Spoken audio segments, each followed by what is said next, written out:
These 8 scenic acres in the Berkshires are where 2 avant-garde Americans began cultivating a new kind of landscape design in the 1920s. They put European traditions in the shade. Here you see sleek, you see Art Deco, you see whimsy, and not only was it unique for the Berkshires, but nothing of its kind had been done in America. After decades of deterioration, the curving paths of this estate's rose garden are fresher, the flowers fuller, and the paint brighter. It's all the handiwork of the trustees of reservations led by Barbara Erickson. The group has invested several years and millions of dollars to rehab the summer home left to their care in the 1950s. A little 44-room cottage named Naumkeag. We have long believed that the story of the people that lived in these places is as important as the natural landscapes, and what we call a comprehensive conservation is really unique. It all started under this oak tree, where the Choate family picnicked during their search for a New York City getaway. And it still stands today, even within the garden designs that came later. The oak tree is a quite an important part. When the Choates' spirited, unmarried, and globe-trotting daughter Mabel inherited Naumkeag in 1929, she teamed up with an equally well-traveled modernist she had met at a garden club. His name was Fletcher Steele. What we think is so remarkable and unique about it is the 30 years of effort she put into the garden rooms.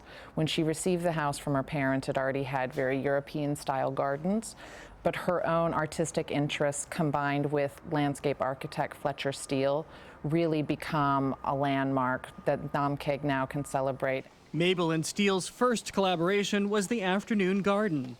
Eyed perfectly from her second-floor bedroom, its Venetian color and gray gargoyles ferried her back to the Mediterranean. Thanks to the original plans, the trustee's statewide curator, Mark Wilson, knows every little thing about their creative process. They'd gather in the afternoon and they would have some martinis and they would be thinking about the next project. From here we know that they would meet at 3 or 4 in the afternoon and they'd be talking about trees that needed to be trimmed. Down the property's hillside, following a trail of running water, you find one of Steele's most celebrated Art Deco works. And Mark, these are the blue steps, which I've heard so much about. How famous are these steps? It's on the cover of books, postcards. It's in numerous wedding photographs. I mean, if people know Fletcher Steele, these are the piece that they think of. And they're called the blue steps because originally the front face of these stairs were painted blue. And then after 2 years of some experimentation, they just brought the color into the fountains alone. And part of the restoration was to go back to this original deep blue color, which had been lost over time. Like trailblazers through the jungle, conservators hacked back the brush along the Linden Walk, uncovering a fountain, and further into the woods, a pet cemetery. This is incredible that things are here that you didn't even know about. We didn't know. Mabel had a vision for every piece of the garden, whether flaunted on a hill or tucked away in the trees. She was an artist, her mom was a trained artist. They read, they traveled widely around the world. And for them, this house and these gardens became an expression of those travels and the ideas that they brought back here. Throughout the gardens are souvenirs from Mabel's travels to East Asia.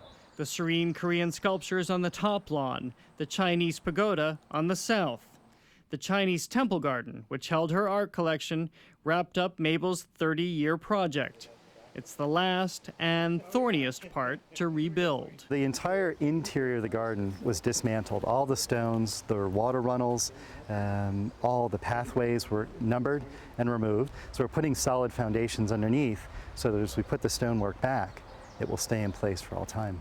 And serve as a firmly rooted reminder of when the art of landscape design blossomed into something new.